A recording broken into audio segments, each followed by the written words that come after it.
What's that?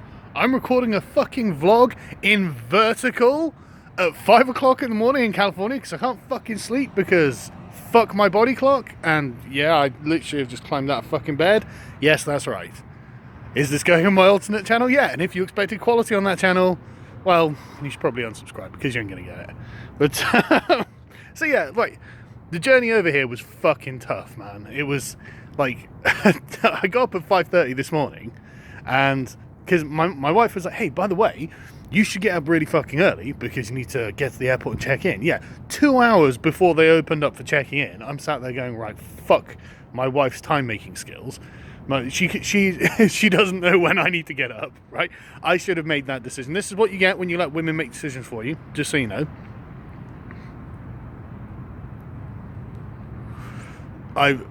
Look, just bear with me, all right? But anyway, yeah, so the flight went to Amsterdam and then went to California, where I am now. Just look, I've had no fucking sleep, all right? Give me a break.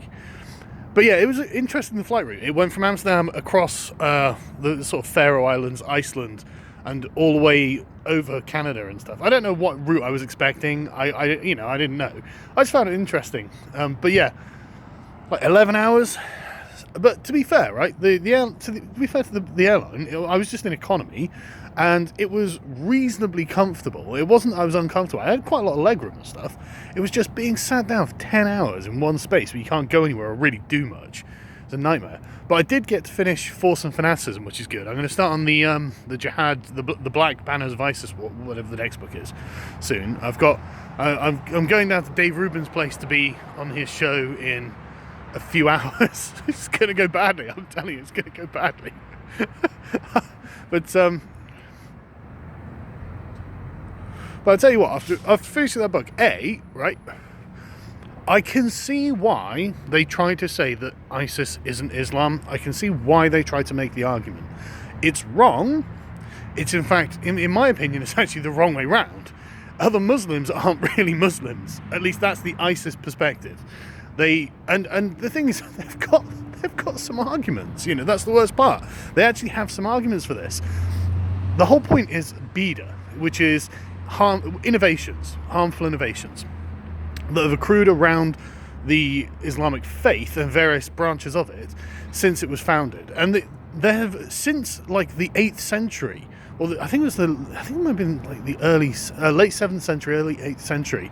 You had a sect, and I'm probably pronouncing this wrong, called the Khazarites, who were basically exactly the same as ISIS are now, saying, hey, look at all this bullshit that's not in the Quran, look at all this bullshit that's not Islamic, that Muhammad didn't do, and all this sort of shit. This needs to be cut out of Islam because it's bullshit.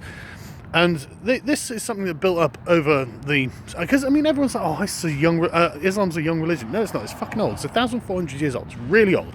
And that's 1,400 years of theologians and ideologues desperately nitpicking little parts about Islam. It's not a young religion, and it's not simple either. That's the thing. It's hugely complicated, and all of these accretions have built up to the point where there are definitely things that Muslims believe that aren't really Islamic. The veneration of saints, the worship of holy sites and stuff like this. These things aren't really permissible in Islam.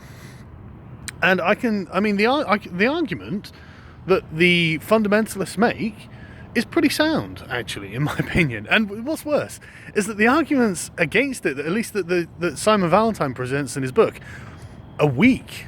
They're really weak. I mean, we could probably make better arguments if we put our minds to it, because I mean, you guys, this is essentially what we do. We are the arguments community on YouTube, aren't we?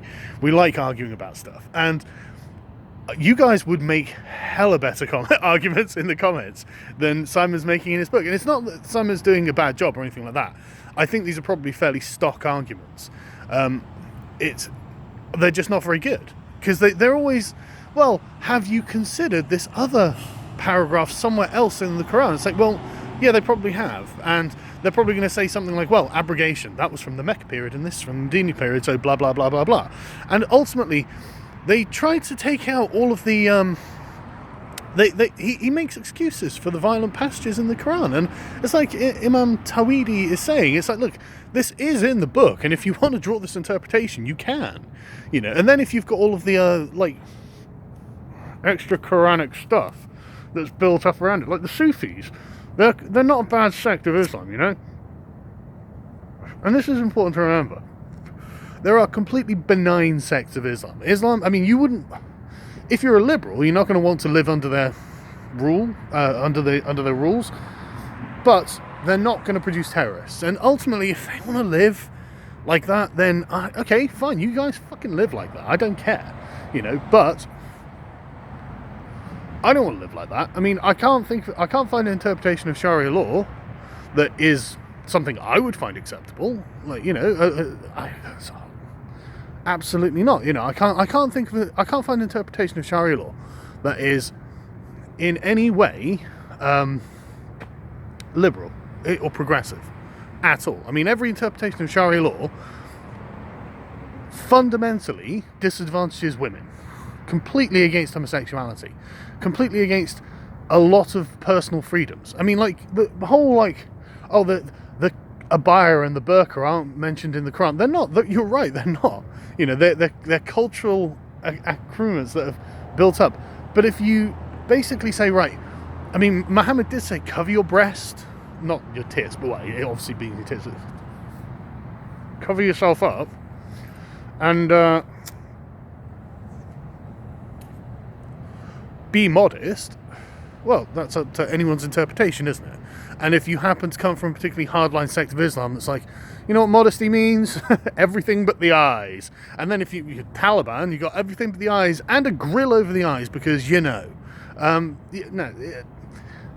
best you're looking at a head shawl, which is still forced to wear fucking something. You don't have to wear shit. You can wear whatever the fuck you like. And then he keeps bringing up there's no compulsion in religion canard, and that is a line in the Quran. It's one line in the Quran. It's like, okay, but what about all the ones that say the last day won't come until the Muslims kill all the Jews?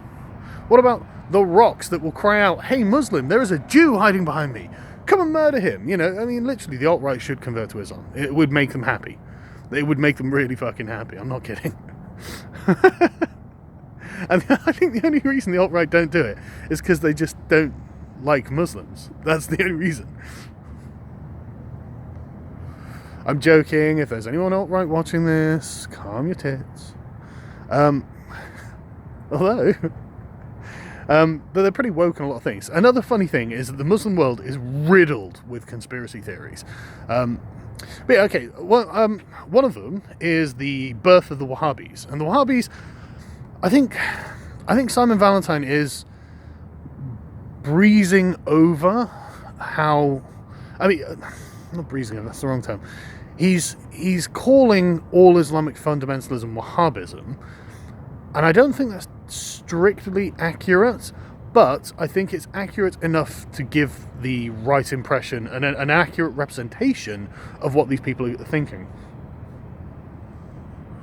Because essentially, when you get down to like the fundamentalist black and white worldview of the sort of Quranic literalist, and that includes the Sunnah, the Hadiths as well.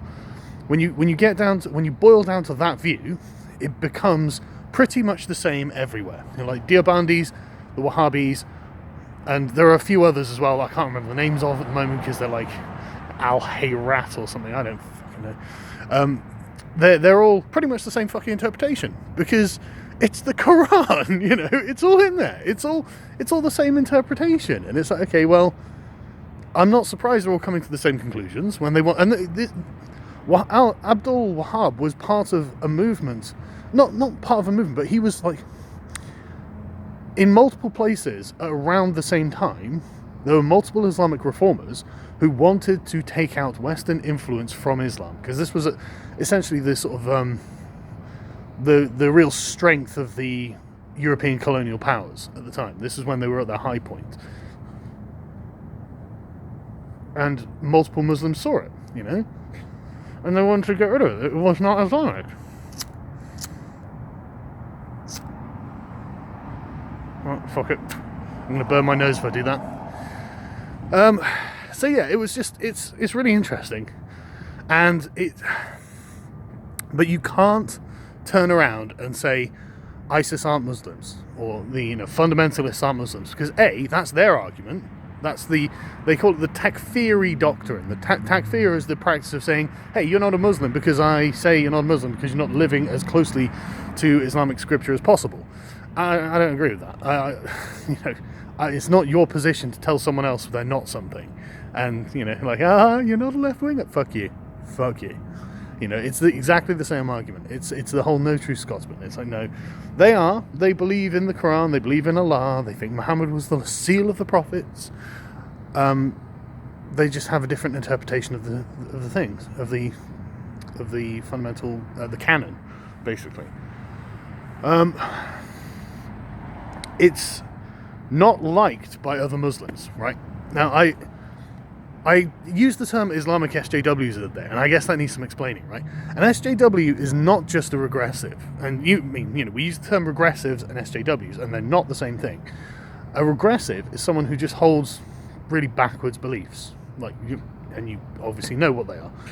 An SJW is someone who holds those beliefs and then uses them to persecute others, to try and exercise power over them, to try and gain control of them and bring them under their influence. The Wahhabis are basically Islamic SJWs. They believe all of the same crap, but they believe it in such a way that they can use it as a stick with which to beat other Muslims, and they literally do this. He from Bradford. He lived in Bradford, and there are lots of Muslims in Bradford, and the Muslims in Bradford, most of them are quite moderate. And when I say moderate, I mean I don't know exactly what sect they are. But they're not. I mean, most people aren't interested in living a fundamentalist religious life. No, I mean, it's a lot of work, because there's a lot of things you have to stop doing. There are a lot of things you have to start doing, and it's so much stress, And the Saudis don't get this right at all. They've got huge drug problems, they've got huge alcohol problems, huge problems with prostitution and trafficking and all this sort of stuff, but they just lie and say they don't. They just lie. I mean, they say they live in a crime-free state, and yet, anyway, I'm getting off topic. They don't, right? But most Muslims don't want to live like that. They don't like it. It's not fun. It's not relaxing, But if you have a specific interpretation of the doctrine, and the Wahhabis even have their own specific sort of translations of the Quran that insert, and it's very subtle, that insert certain words into what are normally traditional sort of Quranic and Muslim phrases that emphasize the doctrine. And for us to understand, this is like the SJWs redefining racism. It's like putting it's institutional in the description. It's literally like that. They insert a little word, a little something extra, and suddenly it's Wahhabi doctrine and not actually what was written in the Quran.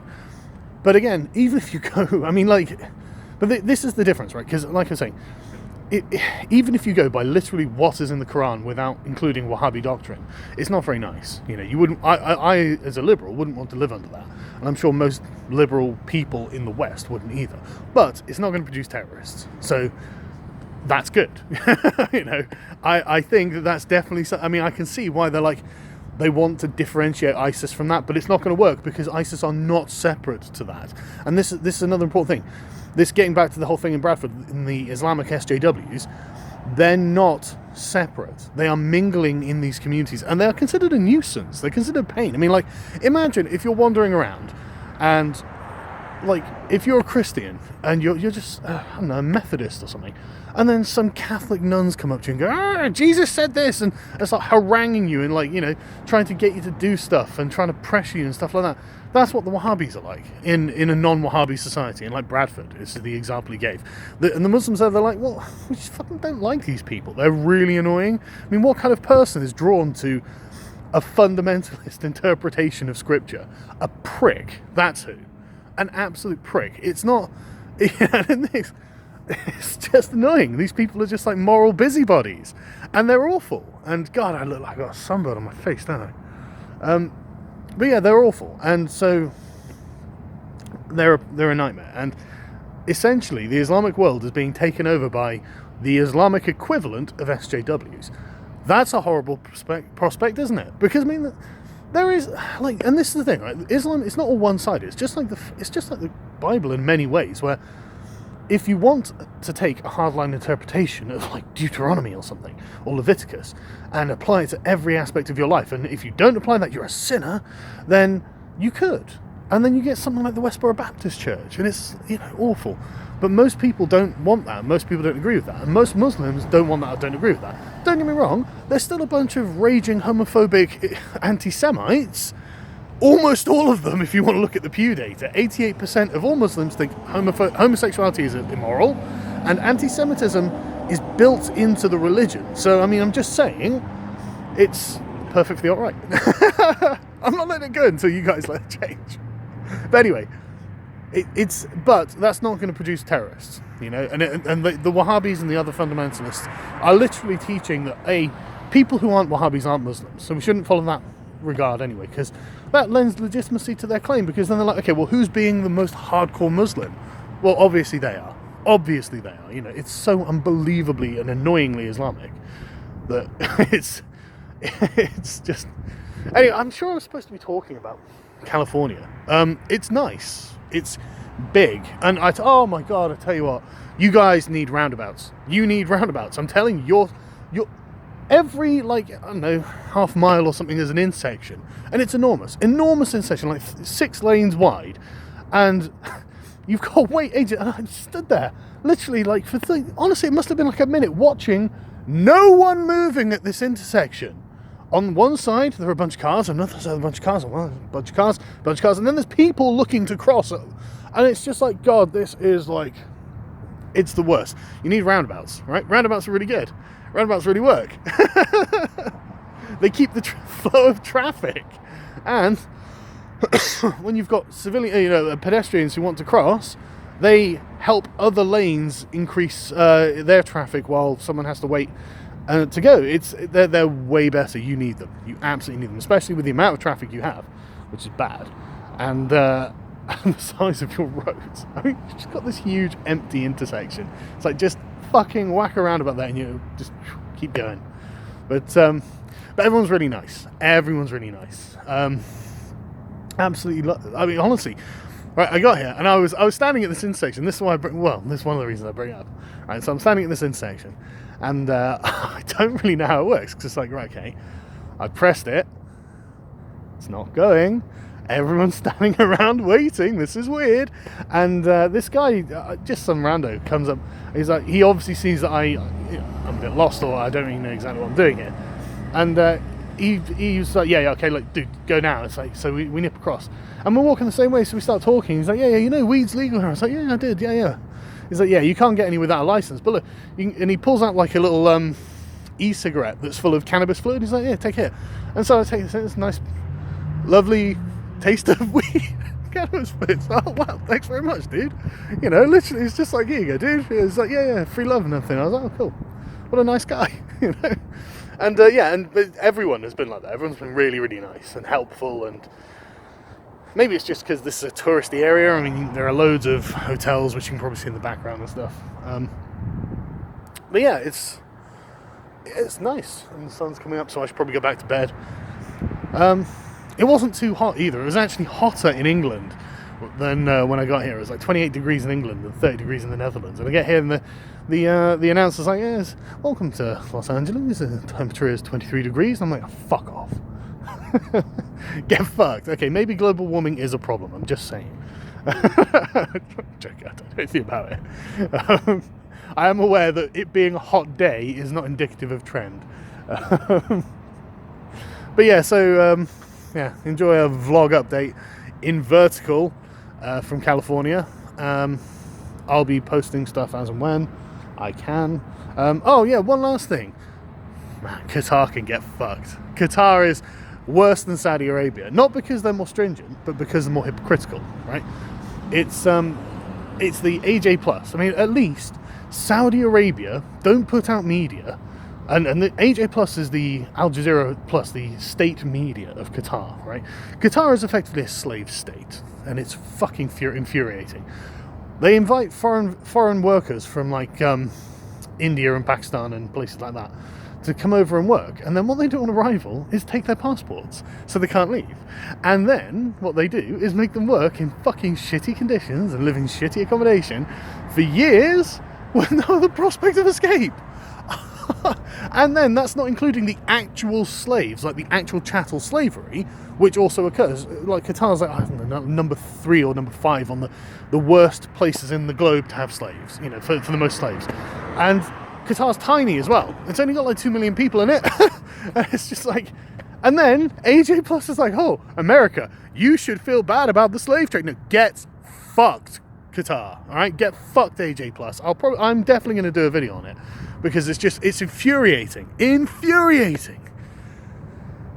Fucking hypocritical motherfuckers. It really pisses me off. So I'm gonna do a video about that. I don't know what I can do here. So I've got my old laptop, but I tell you, the quality's gonna be terrible on that. Sorry. But yeah, I've got my GoPro, and I'm gonna see if I can see if I can interview a few people. A few of the I don't call them SJWs because some of them aren't SJWs, but a few of the regressives who are going to be at the Vidcon, and I'm sure I'll put up a few other videos and stuff like that. But yeah. Anyway, it's been nice having a ramble at you, and now I'm going to go and try and get some more sleep. So take it easy, everyone.